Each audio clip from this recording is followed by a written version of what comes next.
whatever you do, don't fall asleep. Welcome to Talking Horror with Jamie and Nikisha. Hi, I'm Jamie. And I'm Nikisha, and this is Talking Horror with Jamie, And Nikisha. where we share our love for spooky things and talk horror through the lens of human behavior. Welcome, everyone. Welcome. Sirens, all Now the it's a things. trumpet. Oh, great. I love that. We're keeping it. It's in there now. Trumpet. It's done. It is No, done. that's another sound effect I have to put in. That's why you're here, Brian. Just give us all the sound effects that we need for today. I know. Okay, great. I mean, there's no other way. Like, this movie doesn't have, I can't even think of a sound effect.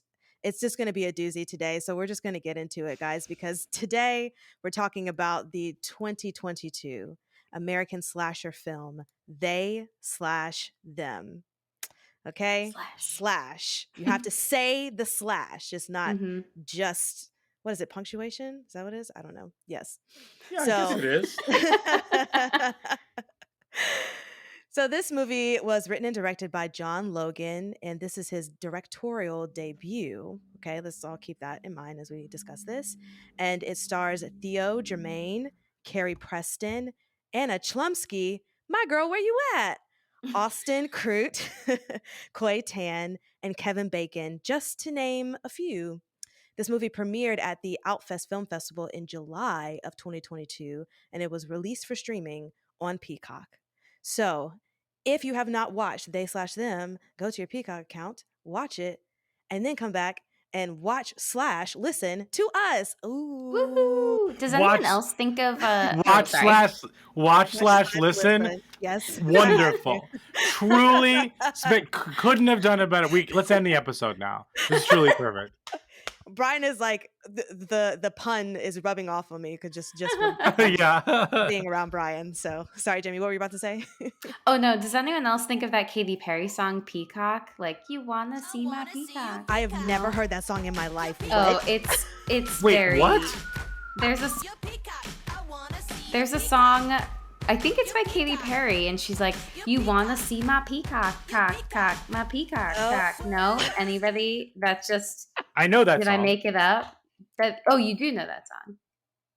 Brian knows. Brian knows it. Okay. I never heard of it. I know that song. Okay. Well, it's by Katy Perry. Okay. And I think about that anytime anyone mentions a peacock. I that's it.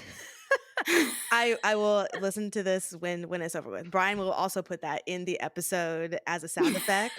Yeah, I wrote it down to pull it later. So great. We're all on the same wavelength. Beautiful. Yes. So obviously heavy spoilers for They/Them. And Jamie, give us all those trigger warnings because I know there are some. Yes. I know. I was like, pew, pew, trigger warning time. We're just making up new bits today. I don't know why. I love it so much. Wow, that got me, Jamie. Okay, yes.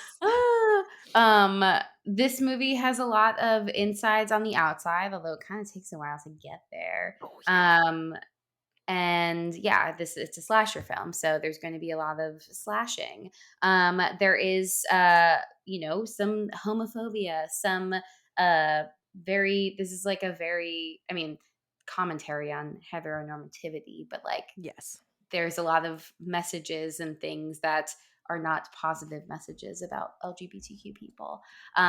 So there's a lot of transphobia, homophobia. The core of this is about conversion therapy. So if you're familiar with what that is, it's not good.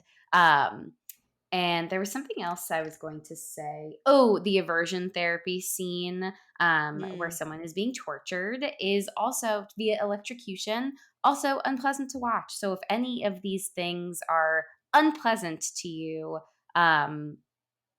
steer clear. Yeah. Don't put yourself through it.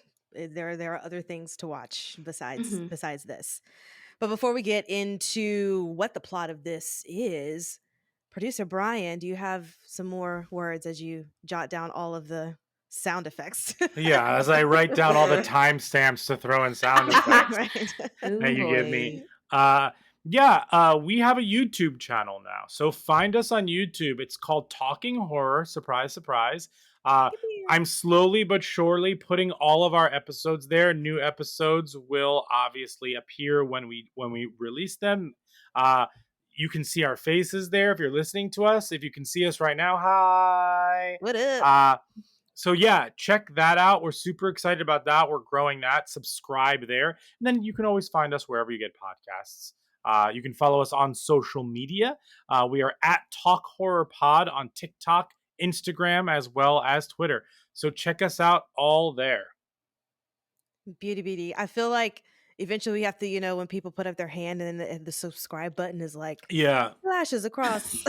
I'm holding it here for you. Subscribe.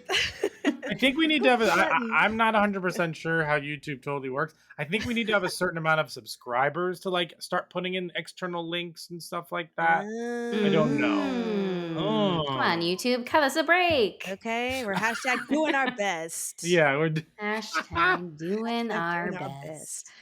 Okay, I do have to ask this because I know that we sometimes talk about things that we have watched this past week or trailers or movies we're excited about that are coming up. But a couple of weeks or a couple days, couple weeks, I don't know, ago, we all decided that we were going to sit and watch through all of the 50 Shades of Grey movies. Oh yeah. Oh Just- boy, oh boy. Just for shits and giggles because it's all on Tubi, if you wanted to know. Free streaming. And I just have to say that I watched the first one and you guys, as in Brian and Jamie, you guys, I wanted to text you so bad every 10 minutes in that movie, but I wanted to just save it all for just this moment and looking you in the eye and asking you why you decided to watch this. But I'm also super intrigued. And it's like a train wreck and you can't stop watching it. It's truly the first 10 minutes I was like, this is the worst acting I've ever seen on It's screen awful. in my life. And as someone who was not an actor first, singer first, just watching that was so painful. But I heard that you guys didn't even finish the first movie. No. I can't get through it. I keep falling asleep. I think we've like put it on maybe 3 times now and we're still not finished with it. No. I mean, okay, I've seen this movie before. Okay. I've seen it. I also read the first book because there was so much hype about it and I was like, all right, what's going on? You don't have to be defensive of why you read the book. No, I never finished them because I was like, this is getting really wild. And then I just read the plot summary on Wikipedia for the last one. So I was like, okay, it was as wild as I thought it was going to end. And like, totally didn't need to get into all of that. But like, we had also watched Twilight. Like, I had seen Twilight before, but Brian hadn't. And I wanted him to watch this as a fan fiction type thing that came out of Twilight. And like, given that I think he enjoyed like the first Twilight and, everyone was on board and like, for what it is, it was entertaining. I was curious to see I don't think that 50 Shades held up when I first saw it, but like to someone who's new to it, to two people who are new to it, like what would they think having already seen the Twilight movies? And the impression that we're all getting is not good things. Not good it things was very at bad. all. And it's I was thinking about Twilight too when I was watching this because I didn't realize, Jamie, what you said, that it came from like the fandom hype of Twilight. So it makes sense. People trying to make money, capitalism, whatever. But why this? But I still want to know what happens at the end because how the first movie ended is so dumb. It's so literally dumb. Yelled at my screen when she gets into the elevator and spoiler, when she gets in the elevator and leaves. Yeah, dumb, Sorry, dumb. I'm not upset. Do not worry. This is my number one issue with the movie. Listen, is it a toxic relationship? Of course. Like, is it like, are all these like, yeah, it is what it is. That's fine. I mean, it's, it's whatever. My biggest problem with this movie is that I think that Dakota Johnson, this is not my biggest problem. I think Dakota Johnson is doing the best job she can with a vanilla part. And Mm-hmm. every time I watch this movie, I can only think about how hard and potentially uncomfortable that shoot was for her. Um and just like who I mean, I can only imagine what that, hopefully they had like an intimacy coordinator, but at that point in time, who knows if they actually did. So that's the first thing. My biggest problem with this movie is that, what's his name, Jamie Dornan, Oh yeah. Mm. is Yeah. has zero charisma. They have no chemistry. It is like a part like that. Like, you could make him incredibly charismatic if you cast the right actor in that role, but they have no chemistry. I'm just like shocked anytime that they want to have sex with each other. Like, Yes. I'm like, it's just like, what do you like, you like, he has no sex appeal, like in terms of like his, like, I'm not, he doesn't charm her. She just like falls in love with him without being Out of charmed. nowhere. It does, it's awful. It's awful. I hate it. We'll finish it, I promise. But like, Yes. yeah, sorry. I just got like very heated. I'm so sorry. It No, is but I okay. think it's like it's trying so hard to like mimic how Bella like swoons over Edward so quickly. But Mm-hmm. like I mean, on screen, again, there's no chemistry. But like even in the book, the book, like even thinking about the books, the Twilight books too, like Bella and Edward both suck. Bella is like the characterless character. She has no personality, and her Mm-hmm. entire personality is falling in love with Edward. Then you rip that off. Anastasia is like literally a blank page. Like you could have just Yeah. not written lines in a book and handed an empty book to someone to read and be like, this is about this person. Like there's nothing to her. So Yes. again, it like doesn't make sense. It's like, have you watered down characters that like already aren't great? That's what this is. I agree. But I can't wait for Yeah. us to continue watching it. It's going to be a good time, guys. Stay Yes. tuned Get for our ready. subplot of watching 50 Shades. Yeah. Exactly. Woof. Woof, woof, woof. On that note, we need a 2-minute plot summary of the movie we're actually talking about today, which is They Slash Them. What's the plot? And Brian, I'm designating it to you Me? to give Okay. Sure. a 2-minute plot summary. Will somebody do the timer for me? Yes, I will. Dun She's got dun it. dun. All right, so there is 2 minutes on the clock for you to summarize they slash them. Are you ready? Ready. Freddy Krueger. Okay. And ready, Freddy Krueger. Yes. And what is they slash them about, Brian?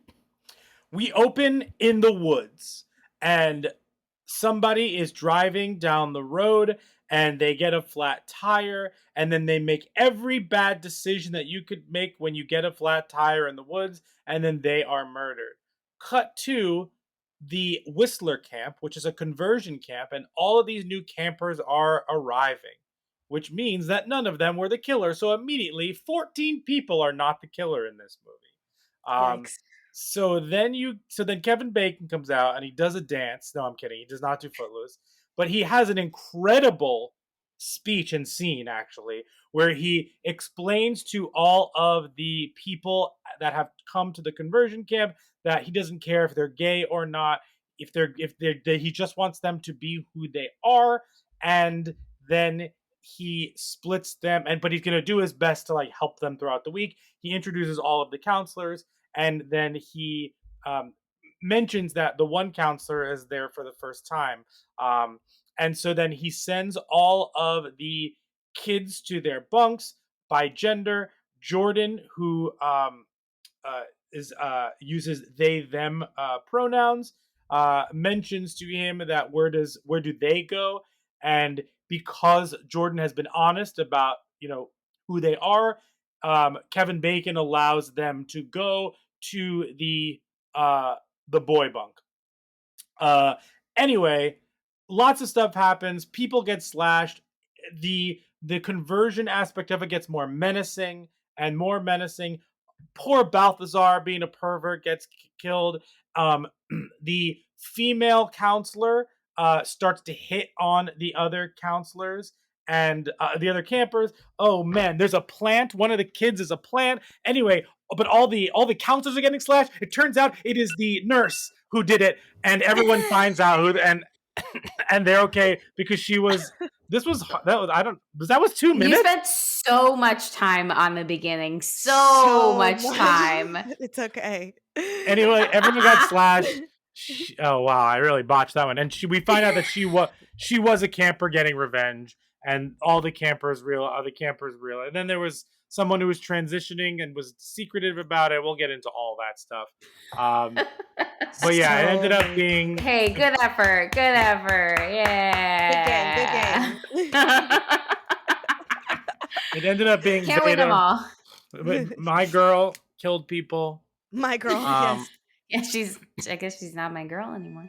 And that's the plot. She could see without her glasses. That was a cool mask. That was a super cool mask. It was. Yes. That duality, the idea that the mask is like stitched down the middle, and like one side is like, because I think I don't know if they had a conversation or if I just had the conversation in my head. Just the idea of masks are an interesting thing because, excuse me, masks are an interesting thing because, when you're by yourself in your home, you're yourself. You're not like putting on a facade for anyone.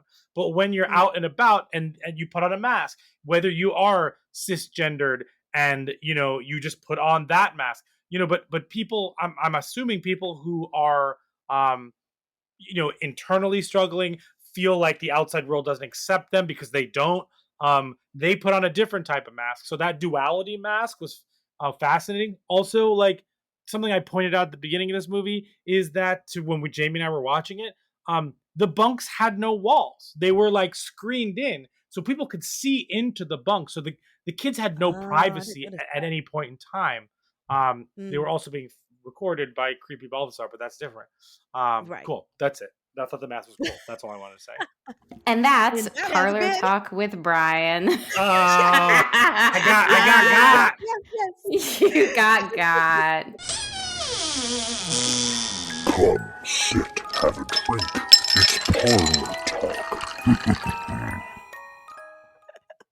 You got God. Oh, we love a parlor talk. I was just going to say, Brian, since you were already on a roll there, we can just go into our segment of likes and gripes. And now our likes and gripes. So, Brian, All right. continue on with your likes and gripes of the movie. Okay. I thought this movie was wildly mediocre. However, I really appreciated and loved that the inclusiveness of the cast, that they actually cast non-gender, binary, gay actors and actresses and people to actually play these parts. I really appreciated that. And I thought they were all wonderful. And I'd seen a lot of them in other films before or TV shows.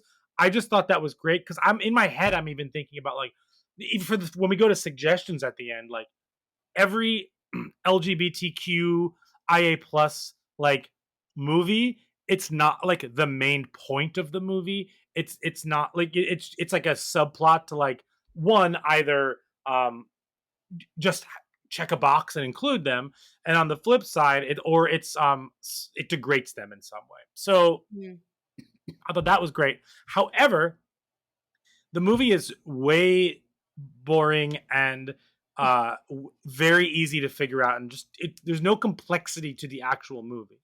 Like I mentioned in my fantastic plot summary, the first person gets killed, right? But they get killed before the kids get there. So it's either somebody we never met before or it's one of the counselors. Like so then it's only like 1 of 4 counselors, and the only red herring that there is really is that she's the new counselor.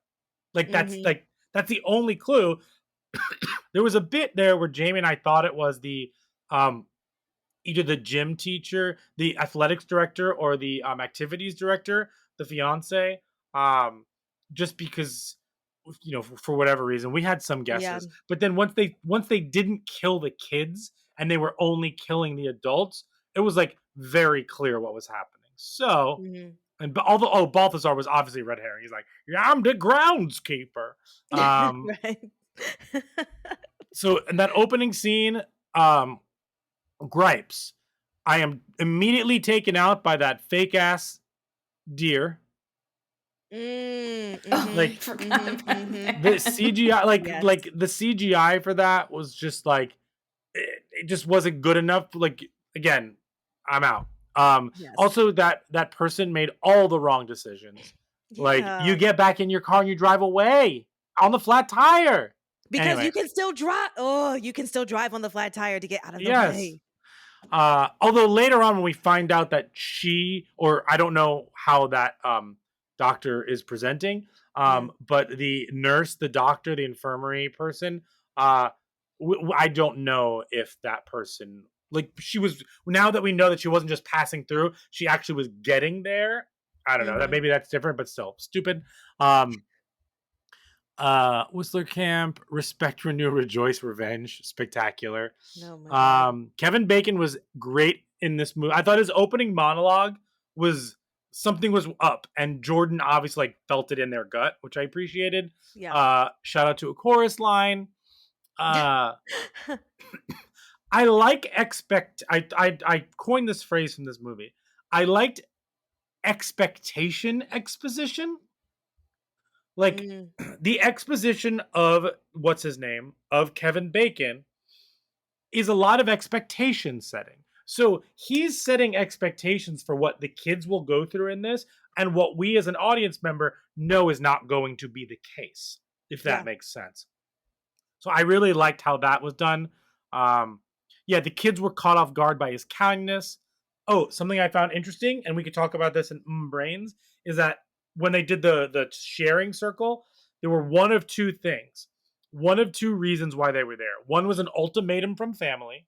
The other was internal turmoil that they had to figure out for themselves. Mm. Um, I like that. I thought it was interesting that the Kevin Bacon character said, "I've been through therapy, so I know how it can be." Therapy is never done. The fact that he thinks of it in terms of there's a finalization to it, and maybe Mm. Jamie can elaborate on that a little bit later, was fascinating. You can see through the cabins. Oh, Jamie and I the whole time were like, why would she give up her meds? Like that get but then I the idea that it was like it was the transition, the hormone Mhm. medicine within the Zoloft was interesting. Um I like the nuances that like Kim, the suburban cheerleader or whatever she um was exposed to new um types of people at that camp that she had never experienced before, like in terms of like some trans, some like she just didn't even know that these things were out there. I like that not everyone came in knowing what like the entire color of the flag meant, if that Mm. makes sense Yeah. or represents. What are they doing with his cell phones? Yeah, I had that question. um Oversharing therapist. Oh, we'll talk about Jordan in a moment. That therapy session that where she was manipulating them Yes. and all of that, because I felt like Jordan was smarter than that, but also has a lot of trauma, so that would affect them. System with masks. Are we choosing this? Oh yeah. Uh, change the voices in your head. Oh, okay. So while we were watching it, I said to Jamie, sorry, this is very exciting to me. I don't know why. I said to Jamie, this is parlor talk. This is like parlor podcast. I said to Jamie, if Alex didn't, if Alexandra, the scene where the counselor catches her in the shower, Yes. okay? If that scene didn't happen, and all of a sudden we just see Alexandra switching bunks, I would have thought she was a plant. And I said that to Jamie. And I was like, I think that Alexandra is a plant, but she's not, because we saw the counselor catch her. Right. I thought Balthazar was actually like watching and sent the counselor over, but really, I think the counselor was going to hit on her and was surprised based on what she did with Kim. Anyway, the fact that we even said that, and then Jamie was like, "No, I think there's still a plant here." She nailed it. Nice. Cameras. Oh, I need a Balthazar spinoff to figure out what he's doing with all the ventriloquist dummies. No. So many dolls. Yes. The pie scene, the dog scene was wild. Stuart and Kim are the low hanging fruit. Step your pussy up. I liked. Yeah, we'll talk about this too. The ending is very heavy handed, but it's no more heavy handed than any other horror movie I've ever seen. Like at the end, where they're just like, "And this is the lesson we learned." You know, I don't know. Anyway, I just went on for way too long. Long story short, I thought it was fine. I thought the mystery wasn't well. I don't think it was nuanced at all. I thought the characters were interesting, and I was very much engaged and invested in what happened to the characters, but not the story, not the plot. We guessed it very early on, and there weren't enough kills and excitement in those kills to like keep us engaged to the amount that we wanted to be. Absolutely. I agree with that. Jamie, do you want to do your likes and gripes? Sure do. Brian stole a lot of my things, but things I liked. I actually like took notes while watching this for the first time. Normally I don't, but I felt very strongly in the moment that I wanted to write down fucking a chorus line shirt made me cackle. So that was definitely a plus. I also said Duke cannot die, so a gripe is that Duke did in fact die. Very disappointed. Very.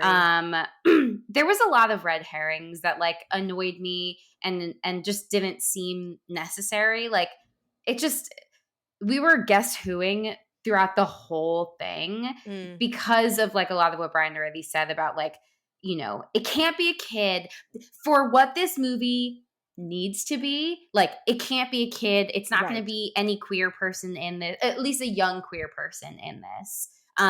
Because I think that would, you know, diminish whatever meaning they're trying to make about this movie. So like, again, for the obvious in the beginning of like killing before the camp gets started and then all of the kids arrive. And then on top of that, like, you know, the opposite of sleepaway camp, perhaps, that it wasn't going to be any of those kids. I agree. I think Kevin Bacon was definitely a standout. I actually thought most of the counselors were are on my likes list. I thought they did a really good job, especially as it does get more insidious and terrifying. I feel like, again, Kevin Bacon's character is like, we're seeing his true colors, and it is scary to like see how he tries to get buy-in from these I guess you call them campers, from the campers in the beginning to like have them open up to then traumatize them and abuse them. So I think he played that really well. I actually was disappointed in our girl Anna. You know, I just didn't think her performance was very strong, and it also was weird. Like it just like didn't make sense, aside from the fact that like she's new, I'm the new nurse and I'm here, but like I don't know, she kept like feigning ignorance anytime Jordan was like, do you know that this stuff is going on? And she had to be like, I have no idea what's going on, but I'll make sure you guys are protected, because like the whole point is that like of course she knew what was going on because she went through it herself. But like I just didn't get I just didn't feel like she, I don't know, her heart wasn't in it. I was disappointed. So that wasn't great. Another note that I made, a gripe that I have, is Kevin Bacon should absolutely not have been in that group session with his wife, the therapist, because his wife is the therapist. He is not the therapist. Why is he there? What purpose does that serve? That's not confidential. I mean, all of this was bad anyway, and we will get into his wife. But yeah, he shouldn't have been there. I was like, why are you here? Get out of here. Absolutely. So that annoyed me. What else was a gripe? I mean, it's not something I liked, but I do feel like the way in which the therapist, his wife, was able to manipulate Jordan, and some of the things, like some of the reasons that, like when Brian said before, that like people either were struggling with like internalized homophobia and Mm, like their identity versus the ultimatums. Like I've heard all of these things before in therapy. I've heard people who have had the threat. The one that Alexandra said in particular, I have heard many times before, where it's the mm. threat of a restricted family relationship. If you don't do this thing, then you'll never get to talk to your sibling ever again. Wow. That this is like the things that they're talking about are real, and that's also a like that they created space for like the realities of like what queer people have to experience and endure. Mm, And so I appreciated that. I also will say I'm really glad that there were these two sex scenes in this movie that were mhm. uninterrupted by murder, because again, I feel like that's important for like the type of movie that I feel like they're trying to make. Again, even though I didn't think Yes. it was great, but a movie that's like full of queer people, about queer people. It's not just like, oh, the queer people are having sex, so like let's murder them. But like Right. they allow that whole, because I kept thinking that's where my brain was going. I was like, don't I was like in the fur with the two women, I was like, oh my God, like don't have sex out in the open. Like you don't know where these people are. Like I know there's Right. only 6 adults here, but like they could be watching. I don't know. And I was Mhm. expecting an arrow in the head from afar type thing. Oh, Sure. geez. Like that's truly what I was thinking about. And then later on, when you get the swimmer and Gabriel, Mhm.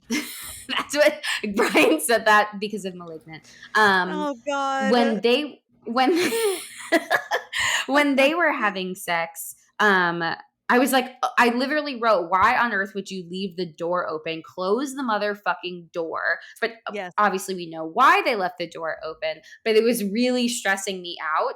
And like, it was hard to like be present in the moment for like them being intimate, because I was Hmm. just thinking about either of them getting murdered. For sure. So there's that. But like so many, like despite them trying to do something like new, there's so many tropes that annoyed me. Why does Balthazar have to Yes. be obsessed with dolls? Like really? Like why? Again, the Leon, red herring of it all. give What? Hmm. me a Balthazar spin-off that is a sequel to Dead Silence. Oh Oh my God. I want a no. It's all in the Dead same universe. Silence 2, like the Balthazar tapes. Ooh. Call up Bloomhouse. Let's make it happen. Oh Yes. man. Uh maybe not. Um and yeah, at the end I stopped taking notes because I was just like, why would you put yourself here for college admissions? Why is this nurse here? What did she agree to? But then obviously you get the reveal and Right. none of it matters. My last gripe is I really couldn't sit through the Pink sing along scene. Oh That was too yeah. far. That was too much. Hmm. Of all the things, like Of we all the reached the things, that was peak too much. at Yeah. Pink. Thank you. No. My time is up. Thank you. Yes. Lots of things. I agree with all of the things that you guys are saying. I feel like this is just an okay movie. I will say that watching this is on the tail end of me watching a documentary on Netflix called Pray Away, which I would absolutely suggest people to watch because it is about the start of conversion therapy in the 80s and the people who started it and where they are now and people who are trying to continue it on today. So, in watching this movie, I was thinking a lot about that documentary because you can just watch the doc. It's absolutely worth it if it's something that is not triggering to you. Yes. It's funny that you mention that because Jason Blum, after seeing Pray Away, um, basically was like, I really want to do a conversion therapy horror movie because he was so horrified Mm. by Pray Away. And then Mhm. John Logan, who's an openly gay man, just the director and writer, he also wrote a lot of the James Bond movies, a ton of action movies and sci-fi movies and stuff like that. It was brought to Jason Blum like kind of serendipitously. I'm sure he was probably seeking it out, but it's so Mm. funny that you mentioned that because Jason Blum watched that and wanted to make a movie like this. I mean, the documentary is horrific in it's a horror movie in itself, honestly. So, uh but I understand why someone would want to do this film. And I want to choose my words very carefully because I am not a part of the LGBTQ plus community, QIA plus community, but a definite ally. And what makes me upset about this movie is that putting this community in a conversion camp as horror reminds me as a black female in America, it reminds me of putting black people in like Jim Crow as a horror movie, or putting, maybe slavery might be a little bit too far, but just putting black people in already real life situations and making that the horror movie. That makes me frustrated because it undercuts the fact that you're trying to have more representation, to me, in my opinion, because I love that. And Jamie, when you brought up the sex scenes, I agree with that completely. I love that that happened. Have horny teens do horny things like all day, yes, because that is the representation. That is what we need to see. That is what kids need to see. They need to see, as far as people who are like them that they can relate to. That is what the representation is. And I love this movie for that. And I love the array of things. And I thought the acting was great from everyone, but it just really gets me frustrated because we always on here talk about just people being people in horror movies, and I would just love an instance of people being people. But I'm happy this movie exists because it needs to, just so that people can see the representation. I just feel like it's a cop out when you make real life situations the horror of it all. Does that make sense?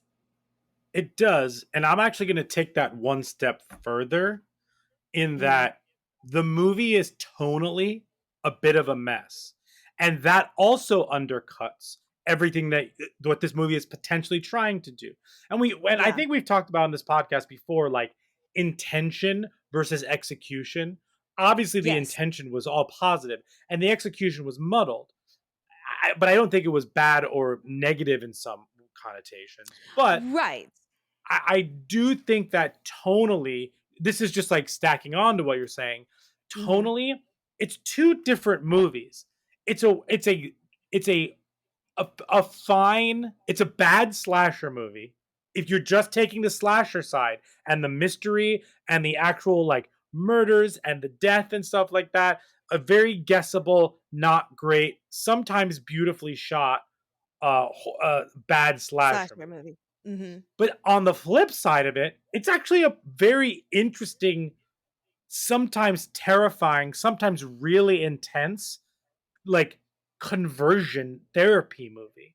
And like Mm. the sequence on the archery range with the dog is an excellent scene.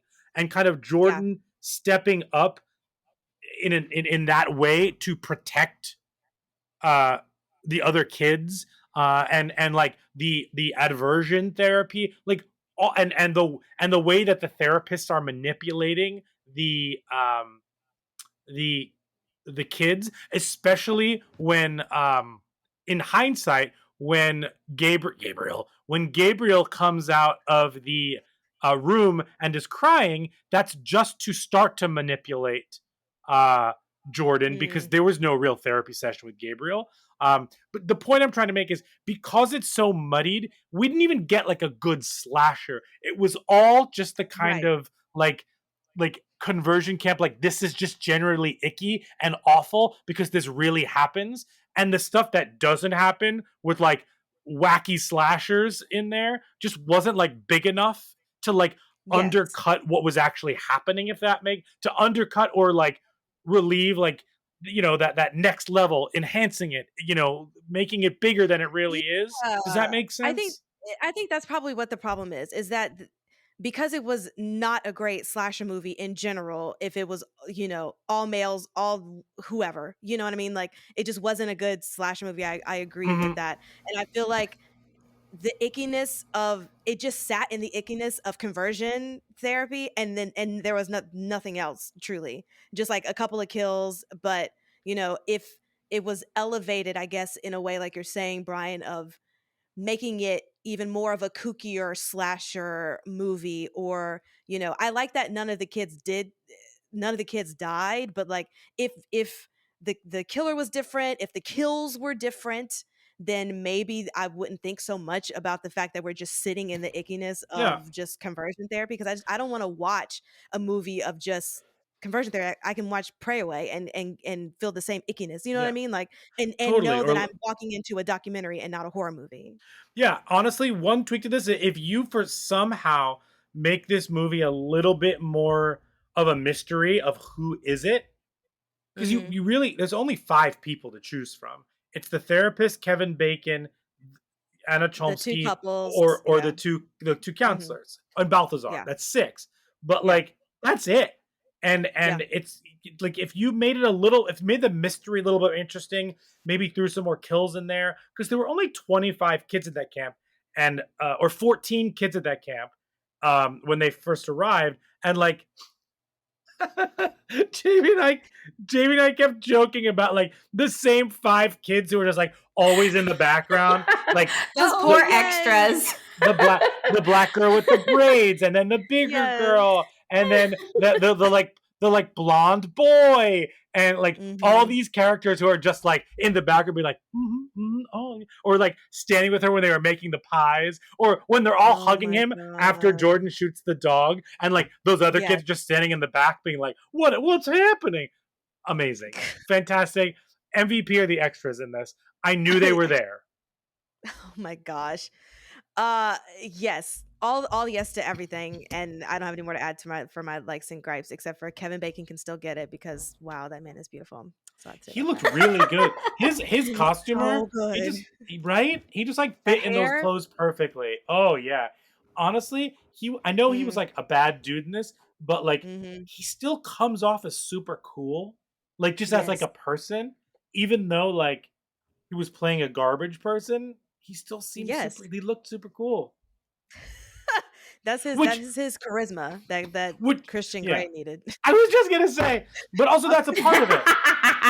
His charisma won me over at the beginning, because I even paused it and turned over to Jamie and was just like, "Wait, I thought conversion camps, like, this seems very weird for like this to be the like introduction. Like, what are they trying to do at this conversion camp?" And I Mm. and like he was so convincing that he like fooled me. I was like, "Wait, no, of course. Like, he's just being nice to them when they first get off to gain their trust, and then he's gonna fuck them up." Like, Well, yeah, because I thought the same thing from the beginning. It made me mad that he was being nice because, bitch, this is still a conversion therapy camp. Like, there's no way to be nice about it. Like, there's nothing nice Actually, about any of this. that is my gripe. That Yes. is my actual biggest gripe. That didn't make sense to me. And really, No. when we get to our four S's, like it took a huge hit in human behavior because, like, I don't know why anybody would have bought into, like, yes, of course, he's like trying to earn their trust, but Jordan is so confused by everything going on. And I don't understand their confusion.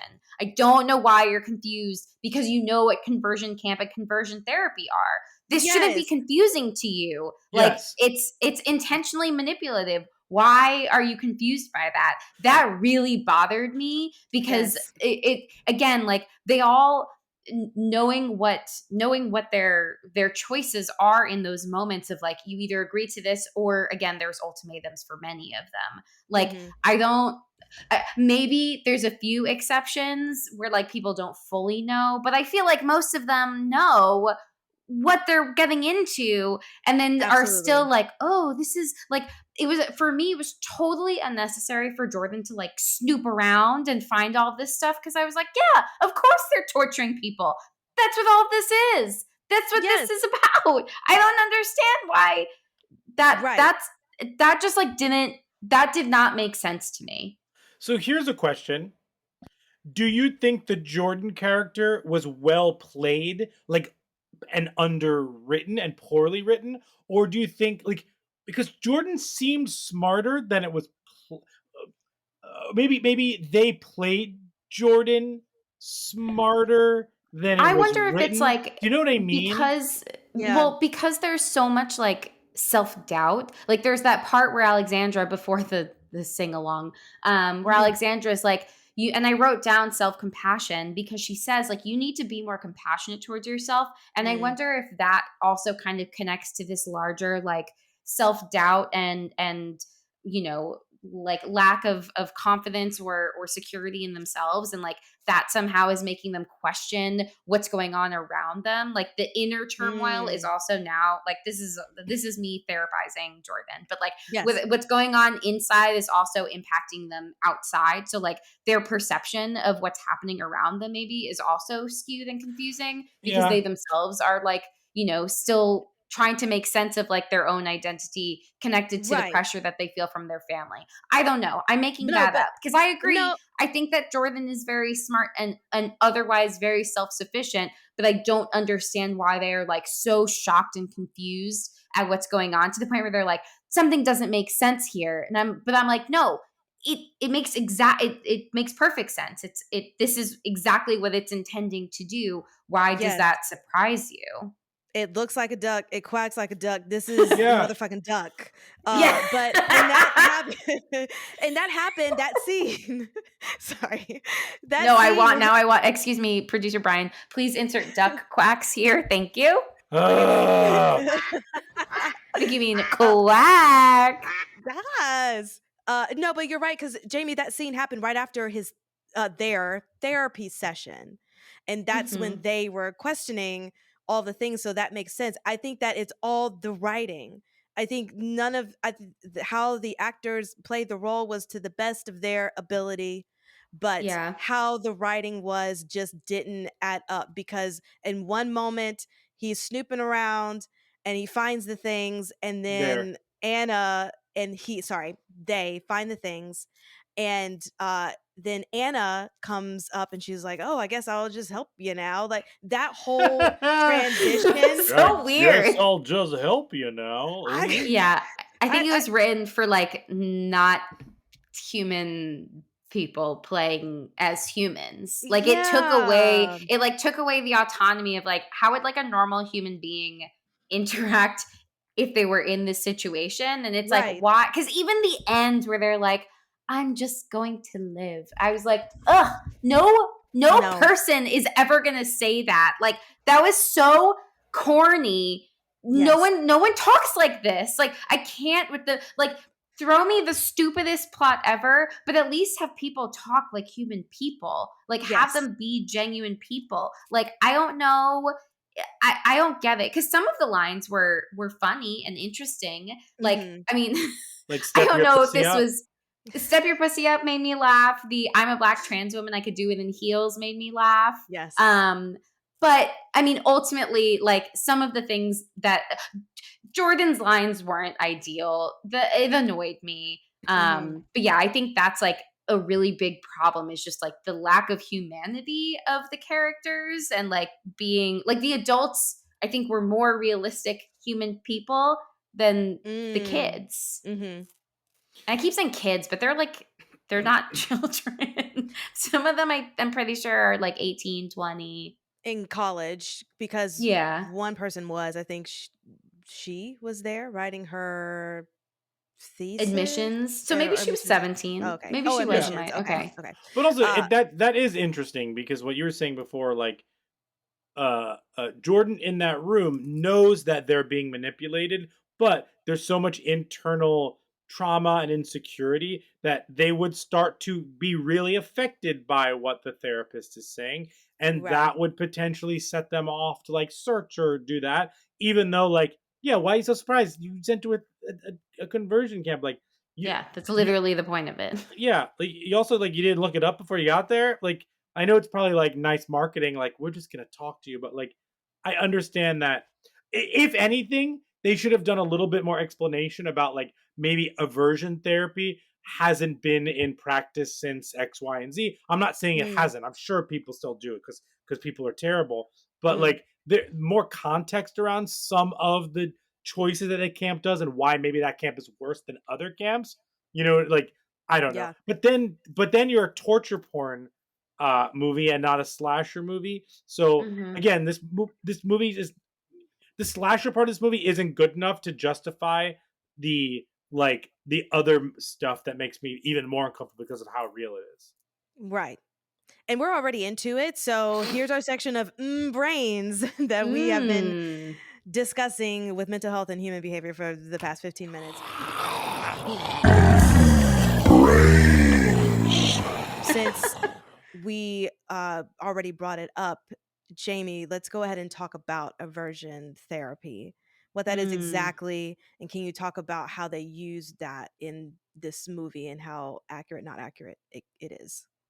So, aversion therapy or aversion conditioning falls under the bucket of behavioral therapy. Mm. So, using different techniques, stimuli, things like that to change certain behaviors to if you've heard of positive and negative reinforcement, so it's like Yeah. positively reinforcing the behavior that we want, the desired behaviors, and negative reinforcement or removing of certain things in order to eliminate the unwanted Mm. behaviors that we don't want. So aversion therapy is the idea of pairing an unwanted stimuli or discomfort with anytime there's a behavior that we don't want present. So in the film, the scene with the swimmer, he's tied to a chair and is shown images of like scantily clad men and women. And when Hmm. the woman is shown, nothing happens to him. When the men are shown, he receives a shock. So he's like being tortured, and their goal is for him to associate like the scantily clad nude men with unpleasant, uncomfortable sensations. Mm. So I mean, this is an extreme depiction of it, and also like real, like this has been done. um and I don't even know if they're like what the scientific backing, if there even is any, for like where this came to be. But like Hmm. it's interesting because of its connection to getting rid of other unwanted behaviors like smoking and like addictions and Hmm. things like that.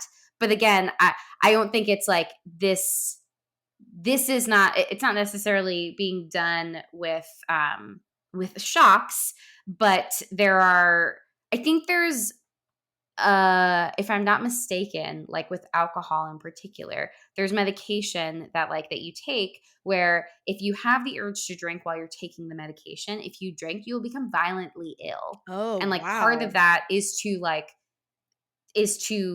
reduce your interest in wanting to drink. But again, there's other, the idea of like saying that these are unwanted behaviors also doesn't necessarily speak to like the dependence, or like in this case the like innate identity that people hold, Right. and trying to change their identity through torture. So again, it's interesting to see like a type of behavioral therapy be used for evil Yeah. and harm. So that's what happens, and it's very upsetting. Well, talking about therapy being used for harm, let's talk about the therapist Oh boy. and give me your notes. Just give me your notes about her. Ugh. I mean, it was so awful to watch them go through everyone's stuff and like learn all of their secrets and their traumas, and Mm. then use it to manipulate them and like gaslight them and just be awful to them in this like space that's under the guise of being like supportive and Right. helping them.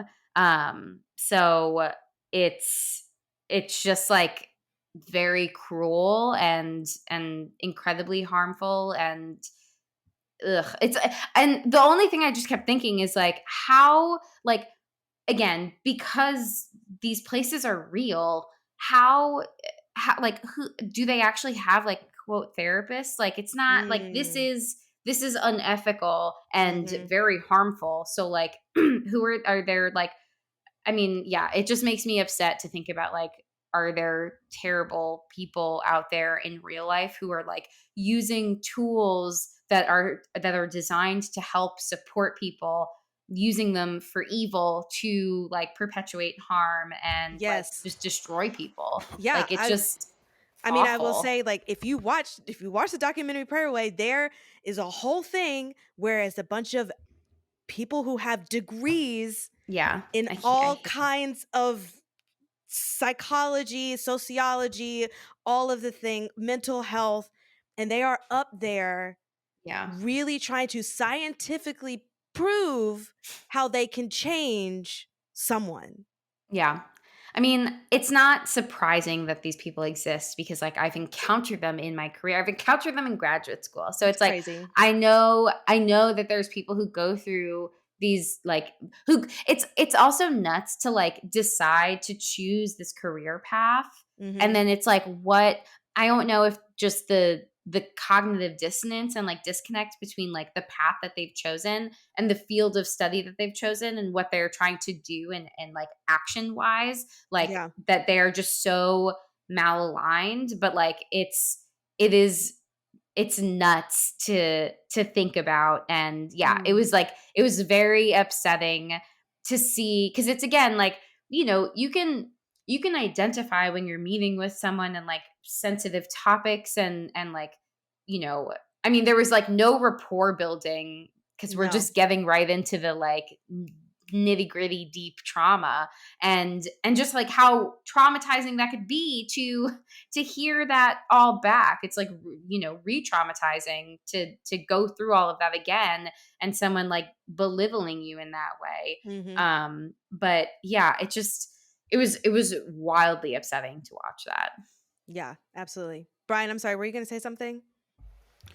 I was just gonna mention the fact that when we saw Cora, the therapist, that one scene with Gabriel, there was clearly like a trophy picture, like wall, like all the kids it didn't say Mm. explicitly, but potentially all the people who came through the camp that they quote helped, Mm, on that Yes. wall. Like that was Mhm. also something that was interesting.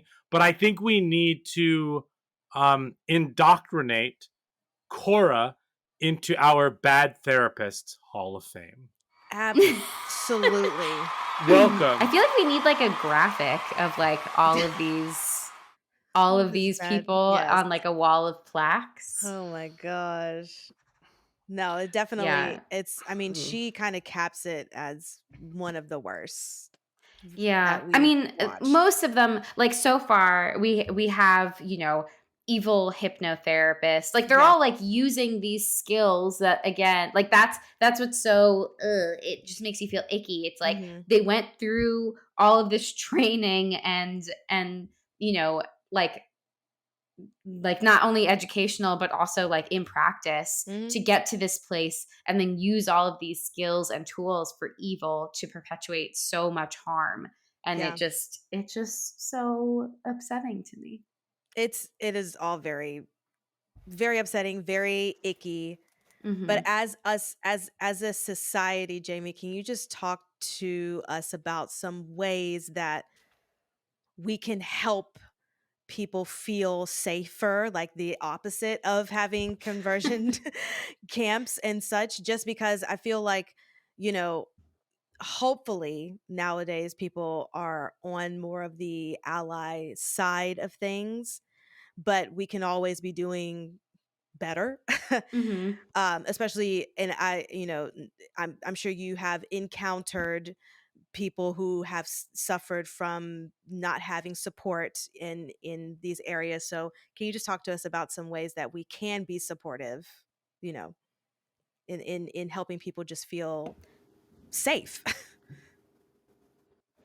Yeah, I mean, I think you even said safer, which I really like, because like Mm. I feel like it's hard to ensure someone's safety just Yes. because like there's so much, you know, like there, not to say that it's okay and like excusable for people to constantly make mistakes. Like the hope is that people are like learning and growing and like being able to rectify Hmm. when if they have done something. But like it's very tricky in the therapeutic space. I can speak to like social work and say that like Yes. one of the core tenets of social work is cultural competence, which, you know, being in the field for a few years, it's funny to me that like at the baseline is competence, which isn't really Mm. that much. And I Right. find it just makes me laugh. So it's like,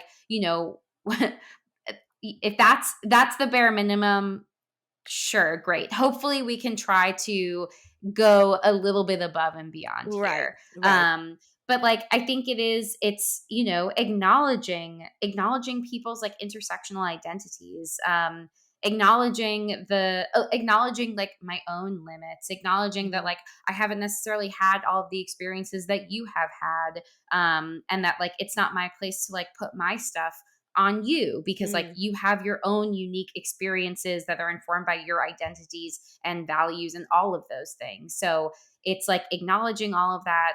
I think there's also a big piece of like self-awareness involved in that. Mm. Like I think it's really important for I think it's important for therapists to know themselves pretty well being therapists Yeah. because you want to be really careful about your stuff not, again, like similarly not getting in the way of what you're trying, like how you're trying to support a client. And I Sure. think a lot of that comes from like doing your own work, doing your own therapy, but like learning about yourself, understanding your intersectional identities and cultures. Like Mm. knowing thyself can be a really powerful tool in supporting others. And again, not that you're like, you know, dumping that stuff on a client, but I think there also is a lot of uh like value in like the use of self when appropriate. And like for some people, if they do have shared identities, they really appreciate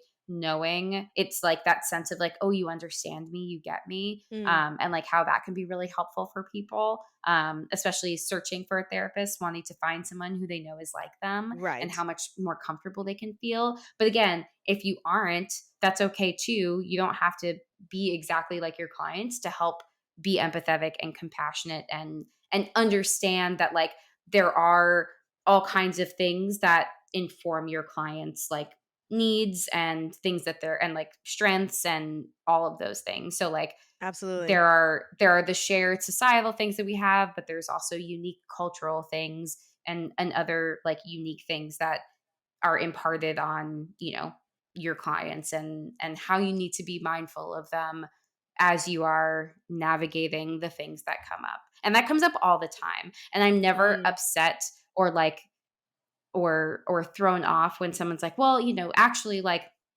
I'm also Hispanic, so like this particular thing comes up a lot in my family and like Mm. something that I grew up with and things like that. Or like I actually was raised Catholic, so like these are the things that also like these are values that are really important. And so, maybe this strategy doesn't necessarily consider XYZ things because like this is something that like I believe that I experience that's a part of who I am." Yeah. And so like I think something that goes a long way beyond competence is being open to that feedback, being receptive to what your clients are saying because that's the only way that you're going to best serve them. Yeah. So get off my soapbox. No, this is all fabulous. Can you quickly just give us your favorite resource or website for finding a therapist? As you said, like if you want to find somebody Ooh. that is a certain, that you can relate to in certain ways. Yeah. My new favorite one, because I just joined it in Hmm. June, not sponsored, but Inclusive Therapists is Okay. awesome. It is like there's like every single type of thing that you are looking for, they have it listed. It's like it's very thorough, Hmm. which I really appreciate. And again, like you can search for like, I'm looking for someone to help me with anxiety. You can search for like, I'm looking for someone in my insurance. You can search for Yeah. any type of specialty, languages, accessibility, other approaches and things like that. Like people want to know, like, do you come from a health at every size approach? Do you come from like a cognitive behavioral approach? Are you trauma informed? Like all of these things, Yes. you can search for everything. And like, yeah, I think it's really great. And you said inclusive therapy is what it's called? Inclusivetherapists.com. Great. Mm-hmm. Fantastical. Well, on that note, I think that wraps up our brains. Should we go into some Rotten Tomatoes? It's the Rotten Tomatoes game. See what that Let's score is? let's do Tomatoes. it. Let's Excellent. do it. Well, what do you think this has on Rotten Tomatoes? Oh, God. 60? Oof. No, I'm going in the opposite direction. I'm going to say 26. Work. I didn't want to be that. No, be that. I think This it's not well regarded. this has a 32%. Okay. Great. It has a lower audience score of 15%, but the tomato meter is 32. The critics' consensus is, although it deserves credit for its strong cast and inclusive premise, they slash them is too tonally messy to cut more than skin deep. Everything we just said summed Yeah, up right? in 2 sentences. Are we the critics' consensus now? I think we need to be. Can they sponsor us? Yeah, just the critics' consensus. Just the critics' consensus. Cool. Fantastic. Four S's? Yeah, let's do it. Okay. Yes. Skull, Scare, Shakes, and Suggestions. The Talking Horrors 4 S's. The 4 S's are Skulls, Scares, Shakes, and Suggestions. We'll talk about how this handles mental health and human behavior with Skulls. We'll talk about how scary was this. Can you shake this? Will it last with a while? And then we'll do suggestions. Jamie, why don't you go first with all of your 4 S's, except for suggestions. We'll hold that off to the end. So my 3 S's. Your 3 S's before we get to 3 the S's. 4, yes. So for Skulls, I gave it a 5. It kind of hits in the middle because, again, I feel like they allowed for some people to be human people, and then some people really lacked the human quality of being a human. And also that whole beginning scene was just full of bad decisions. So that lost a lot of points. For Scares, I gave it a 2, and now I'm really mad because I can't remember I got one jump scare got me. I can't remember what it was. And I was like, really? That was silly. I was annoyed. And then the anxiety that I had about that open door in like that locked room when they were having sex, like that gave me a lot of anxiety. But otherwise it wasn't scary. Shakes, I'm gonna give this like a 2.5. Like I'm, again, I'm happy that there's like a movie starring queer people, but like this wasn't good. This wasn't great. Nikisha? Skulls, I also gave it a 5, mostly just for exposing how fucked up conversion camps are, so people need to know. And Scares, I gave it a 1. Nothing got me, and the kills were not great. Shakes, I'll give it a 2 for the same reasons for Jamie, just the representation of it all. I'm happy it exists in the world, but it was not good. Yeah, I did a 5 for Skulls as well. Like I feel like it's halfway there and then doesn't. Scares was a 1 for me. Oh, excuse me, Scares was a 2 for me because the conversion camp side of it was more scary than the flip side. And then for Shakes, I gave it a 2. It's Yeah. very disappointing as a slasher. Um, but yeah, let's go into suggestions. Nikisha, Jamie, do you have any suggestions? I do, for if you just want, I've suggested this before, but it if you want just LGBTQ people in it, but it's not the whole premise of the thing, watch The Perfection with Allison Williams and Logan Hmm, Browning. sure. And then Pray Away. Oh God, yes. Oh, watch it. Wow. I was unwell. I was sick at how awful that everything is. Mm-mm. Jamie? So, for a slasher that also features a queer romance that I thought was better than this, check out the Fear Street series that we've talked about many times. Yeah. And then for a movie that I referenced when I was talking to Brian while we were watching this, that I wanted this movie to be, but it can't. It's not going to be as good. But I'm a Cheerleader, the 1999 satirical romantic teen comedy film with Natasha Lyonne as a cheerleader who gets sent to an inpatient conversion therapy camp. Oh shit. Okay. Not horror, but it is Yeah. what I thought of while watching this. Got it.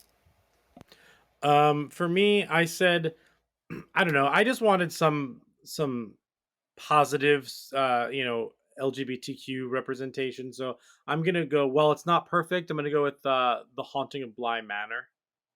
Oh, it Uh, was just such a romance. I yeah, love it. but that's what I'm going with there. Great.